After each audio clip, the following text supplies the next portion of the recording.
Pemirsa, gudang rongsokan di Banjar Agung, Desa Mambal, Kecamatan Abian Semal milik Komang Gede Astawa, Senin pagi terbakar. Pemicunya diduga akibat pembakaran sampah di dekat gudang tersebut. Kasubag Humas Polres Badung, Ibtu Ketut Sudana menjelaskan, kejadiannya sekitar pukul 08.00 WITA. Berdasarkan keterangan korban, Komang Gede Astawa, bibinya sedang membakar sampah dekat gudang, lalu ditinggal ke dapur.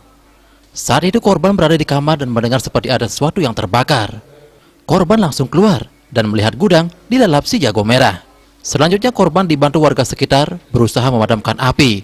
Selain itu ada warga menelpon petugas pemadam kebakaran dan beberapa menit kemudian petugas kebakaran tiba di TKP. Petugas dengan cepat memadamkan api. Selanjutnya anggota Polsek Abian Semal melakukan olah TKP dan memeriksa saksi-saksi. Kapolsek Abian Semal, Kompol Ruli Agus Susanto mengatakan, untuk jumlah kerugiannya belum diketahui oleh korban dan pihaknya masih melakukan penyelidikan. Kertanegara Bali Pos melaporkan.